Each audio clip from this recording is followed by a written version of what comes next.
કુળદેવી માની તમે પૂજા કરતા હશો, કુળદેવી માનો તમે દીવો પ્રગટાવતા હશો, તમે તમારા કુળદેવી માની અગરબત્તી પણ કરતા હશો.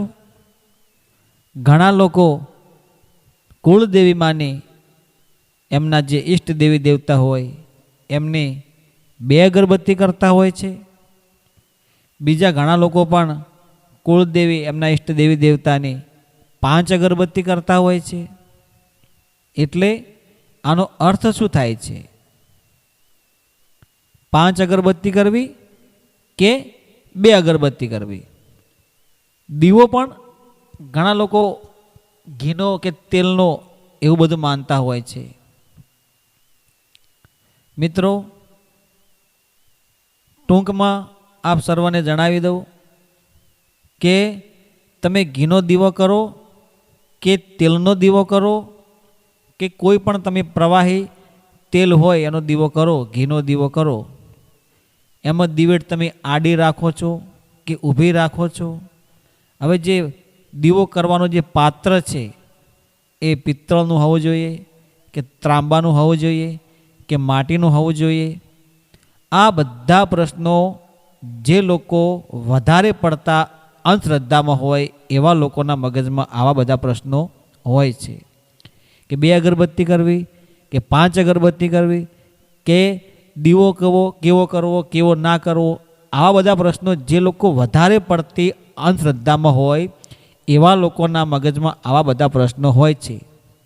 બાકી કશું જ પૂજા પાઠમાં જો તમે સાચા હૃદયના ભાવથી પૂજા પાઠ કરો છો તો તમારે ઘીનો કે તેલનો કે અગરબત્તી 2 હોય કે 5 હોય, જે પણ તમે કરો છો એમાં તમારો પવિત્ર ભાવ, નિસ્વાર્થ ભાવ હોવો જોઈએ. કંઈ માગવાથી કોઈ માગણીશીલવાળો ભાવ ન હોવો જોઈએ.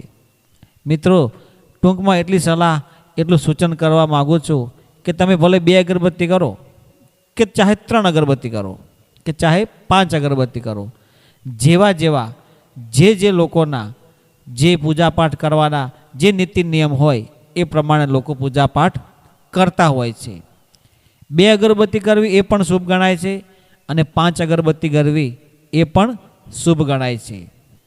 તમે ઘીનો દીવો કરો અથવા તેલનો દીવો કરો, આડી દિવેટ રાખો કે ઊભી દિવેટ રાખો, માટીના કોડાયામાં કરો કે ત્રાંબાના પાત્રમાં કે પિત્તળના પાત્રમાં, જે કોઈ પાત્રમાં તમે દીવો કરો, પણ નીતિ, ધર્મ અને સત્ય અને પવિત્રતા અને તમારો જે દ્રઢ વિશ્વાસ છે જે તે તમારા કુળદેવી છે એમના ઉપર એ અટલ અને વિશ્વાસ અટલ હોવો જોઈએ કે માં તું જ મારી કુળદેવી, તારે તોય માં તમે અને માં મારે તોય માં તમે.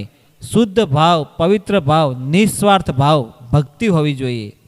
તો દુનિયામાં એવી કોઈ શક્તિ નથી કે તમને કોઈ પણ કાર્યમાં તમને નિષ્ફળતા મળે, તમે કોઈ કાર્યમાં સફળ ન થાવ એવો કોઈ પ્રશ્ન જ ના બને.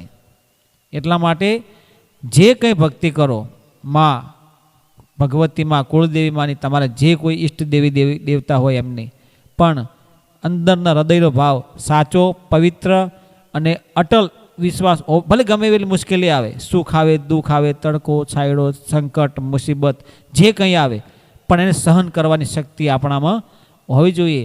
કુળદેવીમાં રસ્તો બતાવશે, કુળદેવીમાં તમને સંકેત આપશે, પણ રસ્તા પર કઈ રીતે ચાલવું એ આપણે જોવાનું છે. તમને કોઈ બતાવે કે મારે અહીંયા જવું છે, આ રસ્તે તમે ચાલ્યા જાઓ, એ રસ્તે તમે જવાના, પણ રસ્તામાં ખાડા આવે, જમ્પ આવે, કોઈ રસ્તો ખરાબ આવે, પણ એ રસ્તામાં આપણે કઈ રીતે સંભાળીને ચાલવું એ આપણા પર ડિપેન્ડ કરે છે. એટલા માટે કુળદેવી માની એવી સેવા પૂજા ભક્તિ કરો કે તમારો અટલ વિશ્વાસ, દ્રઢ વિશ્વાસ અને સાચા હૃદયના પવિત્ર ભાવથી એમની જો પૂજાપાઠ તમે અગરબત્તી કરો કે દીવો કરો, પણ ભાવ શુદ્ધ હોવો જોઈએ. કોઈ એવો ભાવ ન હોવો જોઈએ કે એનાથી આપણી ભક્તિમાં કોઈ આપણને એવું લાગે કે હજુ સુધી મારી ભક્તિ કેટલી કાચી હશે, એવું ન લાગવું જોઈએ.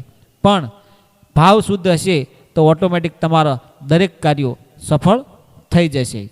મિત્રો, આ કુળદેવી માનો અગરબત્તી 2 અથવા 5 એવી કઈ રીતે કરવી અને કયા ભાવથી કરવી એના વિશે તમે કોમેન્ટમાં શું જણાવવા માગો છો એમને પ્રતિભાવ મોકલવા વિનંતી. મિત્રો, આપ સર્વ હેમખેમ હશો, સર્વ કુશળ મંગળ હશો એવી કુળદેવી માને, પરમ કૃપાળુ પરમાત્માને પ્રાર્થના કરું છું અને આપ સર્વ હેમખેમ સર્વ કુશળ મંગળ હશો એવી હું આશા રાખું છું. સાથે જણાવવાનું કે નીતિ ધર્મ ચૂકશો નહીં, ભલાઈમાં ભાગ લેજો, બની શકેલું ધર્મનું કાર્ય કરજો અને કોઈ બ્રાહ્મણને, કોઈ ગાય માતાને, કોઈ કણકુંવાસીને બની શકે એટલું અથાશક્તિ તમે તમારી કમાણીનો 10મો ભાગ તમે વાપરો છો તો તમારા જીવનને તમે ધન્ય બનાવો છો. માટે જય ગુરુદેવ, જય માતાજી.